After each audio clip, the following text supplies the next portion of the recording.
Yes, good evening, one and all. Welcome back to our session.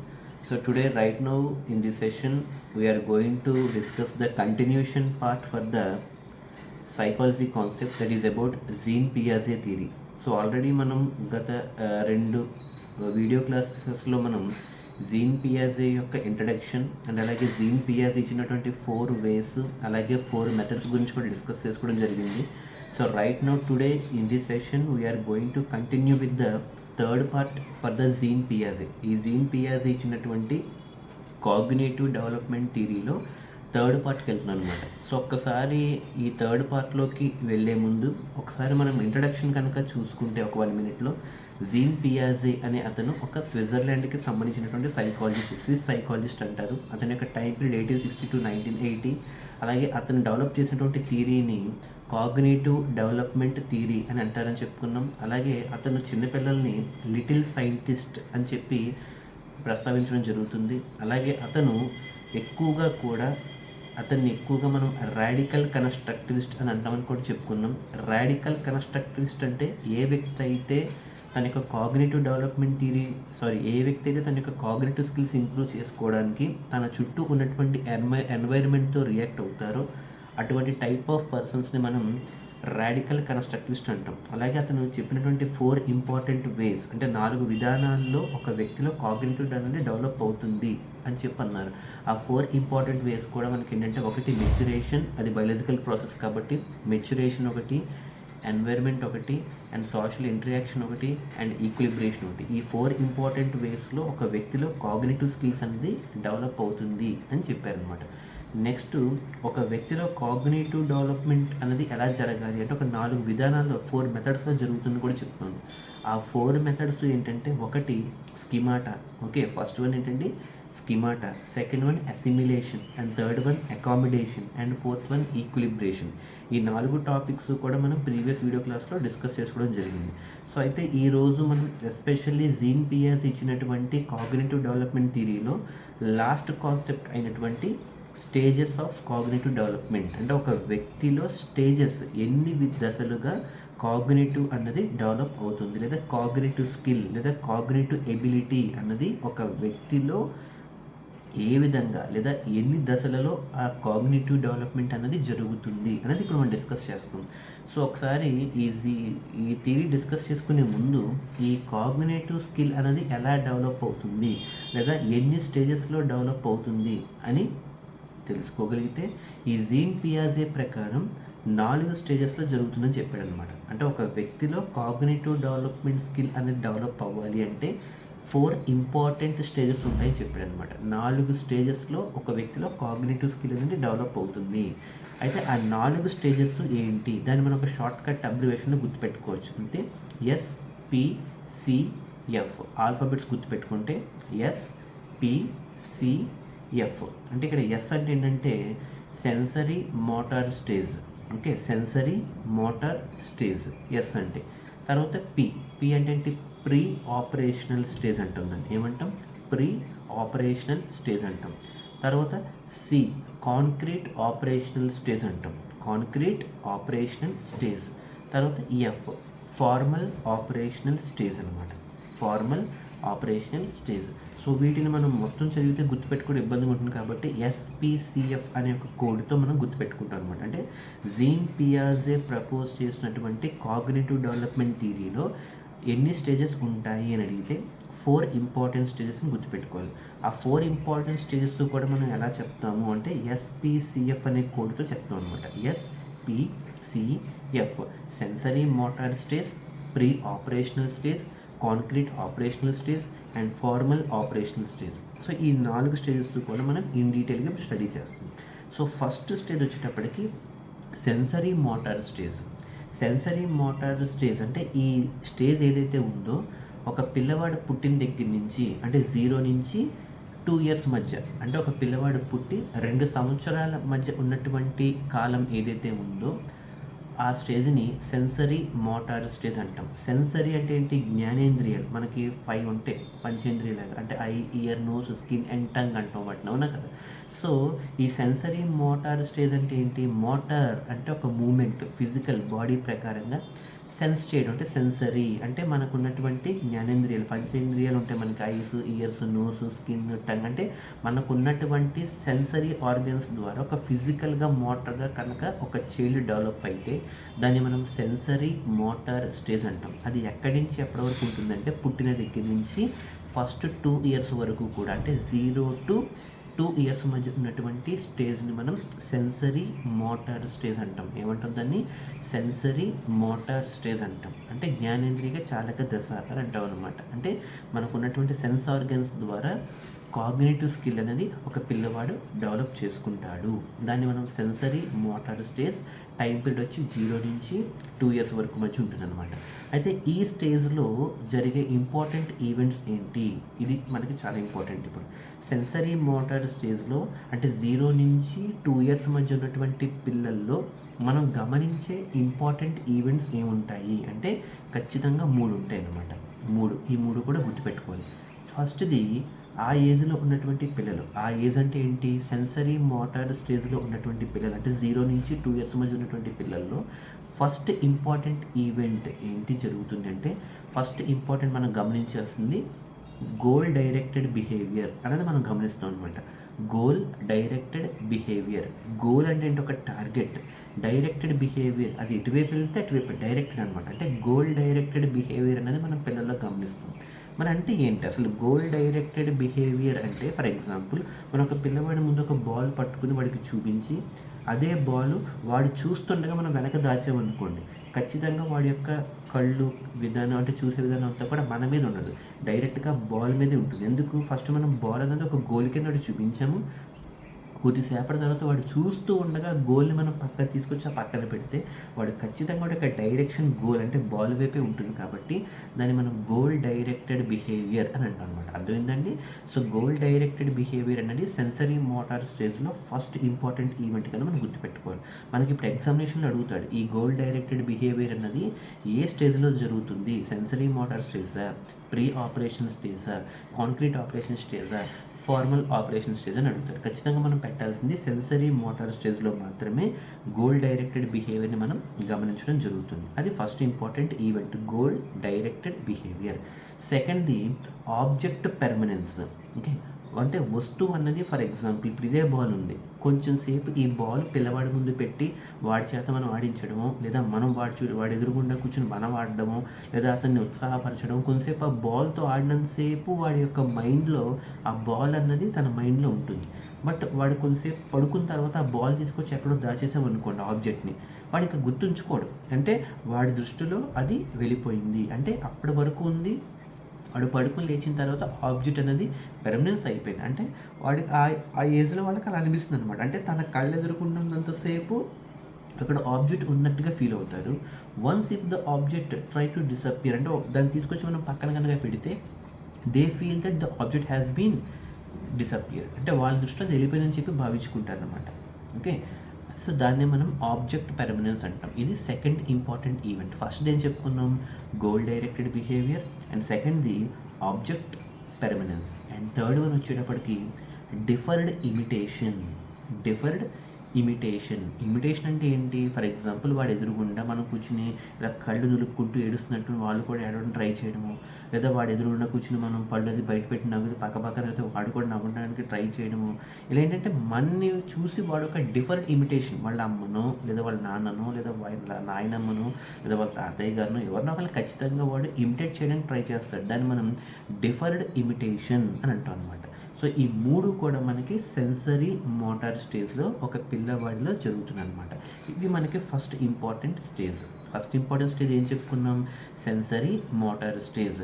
దాని యొక్క time period వచ్చేటప్పటికి 0 నుంచి 2 years మధ్య ఉన్నటువంటి టైం పీరియడ్ని మనం సెన్సరీ మోటార్ స్టేజ్ కింద పరిగణిస్తాం అనమాట. 0 నుంచి 2 ఇయర్స్ వరకు. ఆ స్టేజ్లో వచ్చినటువంటి 3 ఇంపార్టెంట్ ఈవెంట్ అబ్జర్వేషన్స్ ఏంటి? ఒకటి గోల్ డైరెక్టెడ్ బిహేవియర్, అండ్ ఇంకోటి object permanence, and third one different imitation, GOD, God అని గుర్తుపెట్టుకోవచ్చు. ఎందుకంటే చిన్నపిల్లల్లో గాడే కదా ఉంటారు, అవునా కదా? చిన్నపిల్లల్లో మన దేవుడు ఉన్నారని చెప్తూ ఉంటాం. అలాగా ఈ సెన్సరీ మోటార్ స్టేజ్ అంటేనే చిన్నపిల్లలు, ఆ చిన్నపిల్లలు దేవుడే ఉంటాడు. కాబట్టి సెన్సరీ మోటార్ స్టేజ్లో ఎలా గుర్తుపెట్టుకోవాలి? గాడ్ ఉన్నాడని గుర్తుపెట్టుకోవాలి. గాడ్ స్పెల్లింగ్ అంటే GOD. G అంటే గోల్ డైరెక్టెడ్ బిహేవియర్, O అంటే ఆబ్జెక్ట్ పెర్మనెన్స్, అండ్ D అంటే డిఫర్డ్ ఇమిటేషన్. ఈ 3 కూడా మనం సెన్సరీ మోటార్ స్టేజ్లో మనం గమనిస్తాం అనమాట. సెకండ్ ఇంపార్టెంట్ స్టేజ్కి వచ్చేటప్పటికి ప్రీ ఆపరేషనల్ స్టేజ్. ఏమంటాం దాన్ని మనం? Pre operational stage. ఈ స్టేజ్ యొక్క టైం పీరియడ్ వచ్చేటప్పటికి 2 ఇయర్స్ నుంచి 7 ఇయర్స్ వరకు, అంటే 2 to 7 అనమాట. ఇందాక ఫస్ట్ ఏంటి 0 to 2, ఇప్పుడు 2 to 7. ఓకే, ఈ 2 to 7 ఇయర్స్ మధ్య ఉన్నటువంటి స్టేజ్ని మనం ప్రీ ఆపరేషనల్ స్టేజ్ అంటాం. ఏమంటాం దాన్ని?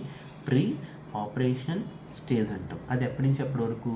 సెకండ్ ఇయర్, అంటే 2 ఇయర్స్ నుంచి 7 ఇయర్స్ మధ్య ఉన్నటువంటి ఆ డెవలప్మెంట్ స్టేజ్ని ప్రీ ఆపరేషనల్ స్టేజ్ అంటాం. మరి ఈ స్టేజ్లో మనకి మరి ఆ ఇంపార్టెంట్ ఈవెంట్స్ ఏంటి? మనం సెన్సరీ మోటార్ స్టేజ్లో ఆల్రెడీ GOD, గాడ్ అనే పేరుతో 3 ఇంపార్టెంట్ ఈవెంట్స్ తెలుసుకున్నాం.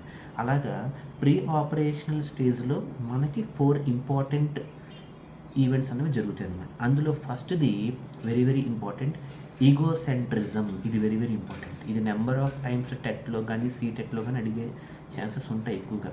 ఈగోసెంట్రిజం అంటాం దాన్ని. ఓకే, కేంద్ర అహంకారవాదం. ఈగోసెంట్రిజం అంటే ఏంటి? ఈ ఈగోసెంట్రిజం అన్నది 4 స్టేజెస్లో ఏ స్టేజ్లో డెవలప్ అవుతుంది అని అడుగుతాడు. ఖచ్చితంగా మనం పెట్టాల్సింది ప్రీ ఆపరేషనల్ స్టేజ్లో మాత్రమే డెవలప్ అవుతుంది. మరి ఈగోసెంట్రిజం అంటే ఏంటి అన్నది మనకు తెలియాలన్నమాట. ఈగోసెంట్రిజం అంటే ఫర్ ఎగ్జాంపుల్ చిన్నపిల్లల్లో మనం చూడండి, మా నాన్నగారికి ఐస్ క్రీమ్, ఫర్ ఎగ్జాంపుల్ నాకు ఐస్ క్రీమ్ ఇష్టం అనుకోండి, చిన్నపిల్లాడిగా మా నాన్న కూడా అదే ఇష్టపడాలి. నాకే పులిహార ఇష్టం అనుకోండి, మా అమ్మ కూడా పులిహార ఇష్టపడాలి. లేదా నేను ఏది తింటే మా ఇంట్లో వాళ్ళు కూడా అదే తినాలి. నేను తిట్లు తింటే మా ఇంట్లో వాళ్ళు కూడా తిట్లే తినాలి. సో నాకు ఏది నచ్చితే వాళ్ళకు కూడా అదే నచ్చాలి. దీన్నే మనం ఈగోసెంట్రిజం అంటాం. దీన్ని కేంద్ర అహంకారవాదం అనమాట. ఈ ఈగోసెంట్రిజం అన్నది మనకి ఏ స్టేజ్లో డెవలప్ అవుతుంది అంటే ప్రీ ఆపరేషనల్ స్టేజ్లో డెవలప్ అవుతుంది. సో దాన్ని మనం ఈగోసెంట్రిజం అంటాం. అది first important event. Second important event వచ్చేటప్పటికి సెంట్రేషన్. ఓకే, సెంట్రేషన్ అంటే కేంద్రీకృతవాదం అనమాట. సెంట్రేషన్ అంటే ఏంటంటే ఫర్ ఎగ్జాంపుల్ ఒక ఐటెం తీసుకొచ్చి లేదా ఒక కేకో లేదా ఒక ఫ్రూట్ ఏదో ఉంది. సో దాన్ని మనం డిఫరెంట్ పీసెస్ కింద చాప్ చేసి కట్ చేసి ఒక్కొక్కరికి ఇచ్చాం అనమాట. ఇచ్చినప్పుడు ఆ పిల్లవాడు ఏం చేస్తాడు? ఆ ఈ పీసెస్ని చూస్తాడు తప్ప ఒకడికి ఎక్కువ సైజు వెళ్ళిందా, లేదా ఒకటి తక్కువ సైజు వెళ్ళిందా, లేదా ఒకటి మీడియం సైజు వెళ్ళిందా, లేదా ఒకటికి బాగా తక్కువ వెళ్ళిందా, ఒకటి బాగా ఎక్కువ వెళ్ళిపోయిందా ముక్క, ఇలా ఆలోచించడం అనమాట. వెళ్ళిందా లేదా అంటే ఒక్క దాని మీదే వాడి యొక్క దృష్టి అనేది ఉంటుంది అనమాట. దాన్ని మనం సెంట్రేషన్ అని అంటాం అనమాట. So even though if you try to make the one item into number of pieces and if you could distribute to number of people, but the children or the child will look at only the piece but not the quantity. ఆ quantity వైపు అతను చూడు, ఎక్కువ వెళ్ళిందా, తక్కువ వెళ్ళిందా, పొట్టి మొక్క వెళ్ళిందా, పొడుగు మొక్క వెళ్ళిందా, బండ మొక్క వెళ్ళిందా, బక్క మొక్క వెళ్ళిందా, ఇలాంటివి వాడు చూడడం అనమాట. ఓన్లీ ఒక ఐటమ్ మాత్రమే వెళ్ళిందా లేదా ఇది చూస్తాడు. అంటే ఒకదాని మీదే అతని యొక్క దృష్టి ఉంటుంది కాబట్టి మనం సెంట్రేషన్ అని అంటాం అన్నమాట. ఫస్ట్ది ఏంటి? Egocentrism. Second the centration. And third one irreversibility. అంటే రివర్సబిలిటీకి ఆపోజిట్ ఇర్రివర్సబిలిటీ, అంటే రివర్స్ చేయలేరు. ఫర్ ఎగ్జాంపుల్ 2 + 3 5, 3 + 2 చెప్పలేరు. అంటే ఇర్రివర్సబిలిటీ అంటే రివర్స్ అంటే వాళ్ళకి ఒక వన్ వేలో మాత్రమే ఫాలో అవుతారు తప్ప సెకండ్ డైరెక్షన్ వాళ్ళు వినరు అన్నమాట. అంటే వాళ్ళు చేయలేరు. ఇర్రివర్సబిలిటీ. ఫర్ ఎగ్జాంపుల్ 2 × 3 6, 3 × 2 అంటే అలా చూస్తారు. 2 + 3 5, మరి 3 + 2 నథింగ్. అంటే దాన్ని మనం వాళ్ళ ఇర్రివర్సబిలిటీ అనేది వాళ్ళ ఇబ్బంది పెడుతూ ఉంటుంది అనమాట ఆ స్టేజ్లో. అంటే ఈగోసెంట్రిజం ఉంటుంది, సెంట్రేషన్ ఉంటుంది, తర్వాత ఇర్రివర్సబిలిటీ ఉంటుంది, అండ్ ఇంకోటి యానిమిజం కూడా ఉంటుంది అనమాట. ఇది కూడా one of the most important concept, animism. Okay, animism అంటే ఏంటంటే జంతువాదం అనమాట. అంటే ఫర్ ఎగ్జాంపుల్ చిన్నపిల్లలు, మనం ఫర్ ఎగ్జాంపుల్ ఒక చిన్నపిల్లవాడు ఎవడో ఉన్నాడు, వాడు పరిగెడుతూ ఏ టేబులో కుర్చీయో తన్నుకుని పడ్డాడు. పడిన తర్వాత వాడికి ఏదో చిన్న నొప్పి పుట్టింది, వాడు ఏడుస్తున్నాడు. ఈలోగా పెద్దవాళ్ళు వచ్చి అయ్యో అమ్మ ఏమైందమ్మా అంటే టేబుల్ తనుకుని పడ్డాడంటే చిన్నపిల్లలు వాళ్ళు ఊరుకోబెట్టడానికి వాళ్ళు ఏం చేస్తారు? నేను టేబుల్ కొడతాను, దీనివల్లే కదా తగిలింది, టేబుల్ కూడా దెబ్బలు పడతాయి అని చెప్పేటికి వీడికి కొంచెం కోపం తగ్గుతుంది. ఎందుకంటే దేని ద్వారా అయితే తన్నుకుని పడిపోయాడో ఆ తన్నుకుని పడిపోయాక దానివల్ల ఏదైనా నొప్పి కలిగింది కాబట్టి ఆ టేబుల్ కూడా నొప్పి తగలాలన్నమాట. అంటే వీడికి ఆ నొప్పి వచ్చింది కాబట్టి ఆ టేబుల్ కూడా నొప్పి రావాలి. వీడికి ఆ గోడ తగిలి పడిపోయాడు కాబట్టి ఆ గోడకు కూడా నొప్పి కలగాలి. సో అలా ఏంటంటే దాన్ని మనం యానిమిజం అంటాం అనమాట. ఈ యానిమిజం అనే టాపిక్ కూడా మనకి ప్రీ ఆపరేషనల్ స్టేజ్లో జరుగుతుంది. అంటే మీకు కరెక్ట్గా ఇప్పుడు 4 చెప్పాను. ఓకే, ఏంటిది? ఫస్ట్ది ఈగోసెంట్రిజం, సెంట్రేషన్, ఇర్రివర్సబిలిటీ అండ్ యానిమిజం కాదు, యానిమిజం. ఈ 4 ఇంపార్టెంట్ కూడా మనకి ప్రీ ఆపరేషనల్ స్టేజ్ అంటే 2 to 7 ఇయర్స్ మధ్య జరుగుతుందన్నమాట. ఓకే, నెక్స్ట్ ఇంపార్టెంట్ వచ్చేటప్పటికి ఫస్ట్ది ఏంటి, సెన్సరీ మోటార్ స్టేజ్ అయింది, తర్వాత ప్రీ ఆపరేషన్ స్టేజ్ అయింది, third one C concrete operational stage. Next important stage వచ్చేటప్పటికి కాంక్రీట్ ఆపరేషనల్ స్టేజ్. ఇక్కడ పేర్లోనే ఉంది కాంక్రీట్ అంటే యాబ్స్ట్రాక్ట్కి ఆపోజిట్ అనమాట. కాంక్రీట్ అంటే ఏంటి, which we can touch and which we can sense or which we can feel. అంటే దాన్ని మనం రియాలిటీగా టచ్ చేయడము, ఫీల్ అవ్వడం, సెన్స్ చేసుకోవడం, అటువంటి వాటిని మనం కాంక్రీట్ అంటాం. అంటే ఇక్కడ మనకి ఎక్కువగా కూడా కాంక్రీట్ ఆపరేషనల్ స్టేజ్. మరి దీని యొక్క టైం పీరియడ్ వచ్చేటప్పటికి 7 నుంచి 11 ఇయర్స్ అనమాట. ఫస్ట్ది 0 to 2, నెక్స్ట్ 2 to 7, ఇది 7 to 11. అంటే సెన్సరీ మోటార్ స్టేజ్ వచ్చేటప్పటికి 0 to 2, అండ్ అలాగే ప్రీ ఆపరేషనల్ స్టేజ్ వచ్చేటప్పటికి 2 to 7, and concrete operational stage వచ్చేటప్పటికి 7 to 11. మరి 7 to 11 ఇయర్స్ మధ్య ఉన్నటువంటి ఈ కాంక్రీట్ ఆపరేషన్ స్టేజ్లో ఇంపార్టెంట్ ఈవెంట్స్ ఏంటి అంటే, ఫస్ట్ ఇంపార్టెంట్ వాళ్ళు లాజికల్గా థింక్ చేయడం మొదలు పెడతారు. ఇది మనం గుర్తుపెట్టుకోవాలండి, వెరీ వెరీ ఇంపార్టెంట్ బిట్ కూడా. ఎగ్జామ్స్లో చాలాసార్లు అడుగుతాడు, పిల్లలు జీన్ పియాజే కాగ్నిటివ్ థియరీ ప్రకారం ఏ స్టేజ్లో లాజికల్గా థింక్ చేయడం మొదలు పెడతారు అంటే ఆప్షన్ కాంక్రీట్ ఆపరేషనల్ స్టేజ్. దాని యొక్క టైం పీరియడ్ కూడా అడుగుతాడు, 7 to 11 ఇయర్స్. సో కాబట్టి ఫస్ట్ ఇంపార్టెంట్ పాయింట్ ఏంటంటే children would try to think in a logical manner. Okay, తార్కాలికంగా ఆలోచించడానికి ప్రయత్నిస్తారు, లాజికల్గా థింక్ చేస్తారు. అండ్ అలాగే దాంతోపాటు 3 ఇంపార్టెంట్ ఈవెంట్స్, దాన్ని మనం సిసిఎస్ కింద గుర్తుపెట్టుకోవచ్చు అనమాట. సిసిఎస్, ఒక సి అంటే కన్జర్వేషన్, ఇంకొక సి అంటే క్లాసిఫికేషన్, అండ్ ఎస్ అంటే సీరియేషన్. సీరియేషన్ అంటే ఒక అరేంజ్ చేయడం అన్నమాట సీరియల్లో. ఓకే, అంటే conservation, classification and seriation. CCS with logical thinking. Okay, CCS with logical thinking. అంటే లాజికల్ థింకింగ్ అనేది కాంక్రీట్ స్టైల్లో డెవలప్ అవుతుందని చెప్పుకున్నాం. దాంతోపాటుగా కన్జర్వేషన్ డెవలప్ అవుతుంది, అలాగే క్లాసిఫికేషన్ డెవలప్ అవుతుంది, సీరియేషన్ కూడా డెవలప్ అవుతుంది. మరి అసలు కన్జర్వేషన్ అంటే ఏంటి? కన్జర్వేషన్ అంటే ఫర్ ఎగ్జాంపుల్ ఒక క్వాంటిటీ ఉంది, ఆ క్వాంటిటీని తక్కువ ఏరియాలో ఉన్నప్పుడు పెట్టినప్పుడు ఒకలా కనబడుతుంది, అదే క్వాంటిటీ తీసుకొచ్చి ఎక్కువ స్పేస్ ఉన్నటువంటి ఏరియాలో పెడితే కొంచెం ఫ్రీగా కనబడుతుంది. బట్ అప్పుడు ఇదే కాన్సెప్ట్ని పిల్లవాడి ముందు పెడితే ఏమనుకుంటాడు, ఇరుగ్గా ఉన్న ఏరియాలో పెడితే ఏదో టైట్గా ఉంది, తక్కువగా ఉంది అనుకుంటాడు. బట్ ఇదే క్వాంటిటీ తీసుకొచ్చి ఎక్కువ ఏరియాలో పెడితే ఎక్కువగా ఉందేమో అనుకుంటాడు. బట్ వాడికి తెలియాల్సిన మ్యాటర్ ఏంటి, క్వాంటిటీ ఒక ప్లేస్ నుంచి ఇంకో ప్లేస్కి మారినంత మాత్రం క్వాంటిటీ మారదు, ఒక ఏరియా స్పేస్ మాత్రమే మారుతుంది అని వాడు గ్రహించలేడు. అంటే దాన్ని మనం కన్జర్వేషన్ అని అంటాం అనమాట. అంటే ఫర్ ఎగ్జాంపుల్ ఒక ఐటెం వస్తువు ఏదో ఉంది, ఒక 3 balls 4 balls ఉన్నాయి. 3 balls 4 balls ఒక పాలిథిన్ కవర్లో పెడితే ఒకలా ఉంటుంది లుక్. ఓకే, ఇదే 3-4 balls తీసుకొచ్చి ఒక బాస్కెట్లో పెడితే ఒకలా కనబడుతుంది. ఫర్ ఎగ్జాంపుల్ ఇక్కడ ఎందులో క్వాంటిటీ ఎక్కువ ఉందని అడుగుతాం. ఫర్ ఎగ్జాంపుల్ ఈ 3 balls తీసుకొచ్చి ఒక కవర్లో పెట్టి, ఇదే 3 balls తీసుకొచ్చి ఒక బుట్టలో పెట్టి ఎందులో ఎక్కువ ఏరియా లేదా క్వాంటిటీ ఎందులో ఎక్కువ ఉందని అడిగితే వాడు బుట్ట ప్రకారం చూసి బుట్టలో ఎక్కువ ఉందని అంటాడు. అంటే అది బుట్టలో ఎక్కువ ఉండడం అని కాదు అక్కడ. అంటే అడాప్టేషన్ అడ్జస్ట్మెంట్ మారినంత మాత్రాన మనకి క్వాంటిటీ అనేది మారదు. 3 balls ఇక్కడ 3 balls ఎంత ఏరియా ఉందో 3 balls ఇక్కడ 3 balls ఏరియా కూడా అంతే ఉంటుంది అక్కడ. దాన్ని మనం కన్జర్వేషన్ అంటాం. అంటే ఈ కాన్సెప్ట్ అనేది వాళ్ళు అబ్జర్వ్ చేయడం జరుగుతుంది అనమాట, conservation. And second one classification. Classification అంటే వర్గీకరణ, అంటే డివైడ్ చేయడం మొదలు పెడతారు, సెపరేట్ చేయడం మొదలు పెడతారు, సెపరేట్ చేశాక దాన్ని అమర్చడం. సీరియేషన్ అంటే ఒక లైన్లో అరేంజ్ చేయడం, దాని యొక్క శ్రేణి ప్రకారంగా అరేంజ్ చేసుకుంటూ రావడం. సో ఇవన్నీ కూడా మనకి concrete operation stage 7 to 11 years మధ్య గమనించడం జరుగుతుంది అన్నమాట. సిసిఎస్ అంటే కన్జర్వేషన్, క్లాసిఫికేషన్, సీరియేషన్ అండ్ లాజికల్ థింకింగ్తో పాటు రివర్సబిలిటీ. రివర్సబిలిటీ అంటే ఇందాక స్టేజ్లో ఇర్రివర్సబిలిటీ. ఇందాక స్టేజ్ అంటే ఏంటి, ప్రీ ఆపరేషన్ స్టేజ్లో ఇర్రివర్సబిలిటీ ఉంటుందని చెప్పాం. బట్ కాంక్రీట్ ఆపరేషన్ స్టేజ్లోకి వచ్చేటప్పటికి ఇర్రివర్సబిలిటీ కాస్త రివర్సబిలిటీ అయిపోతుంది అనమాట. ఏ స్టేజ్లో, కాంక్రీట్ ఆపరేషన్ స్టేజ్లో. అంటే రివర్సబిలిటీతో పాటు లాజికల్ థింకింగ్తో పాటు సిసిఎస్ అనమాట. అంటే reversibility R logical thinking L plus CCS RL CCS కింద గుర్తుపెట్టుకుంటాం అనమాట. ఒక సి అంటే కన్జర్వేషన్, ఒక సి అంటే క్లాసిఫికేషన్, ఎస్ అంటే సీరియేషన్. ఇకపోతే last stage formal operation stage అనమాట. ఫార్మల్ ఆపరేషన్ స్టేజ్ ఏంటంటే 11 to 15 ఇయర్స్ మధ్య ఉన్నటువంటి, అంటే ఇది ఎస్పెషల్లీ అడల్ట్హుడ్ స్టేజ్లో, అంటే అడాల్సెన్స్ స్టేజ్లోకి వెళ్తుంది అనమాట. అడల్ట్హుడ్ కాదు, అడాల్సెన్స్ స్టేజ్లోకి వెళ్తుంది అనమాట. అంటే 11 to 15 ఇయర్స్ మధ్య ఉన్నటువంటి స్టేజ్ని మనం ఫార్మల్ ఆపరేషనల్ స్టేజ్ అంటాం.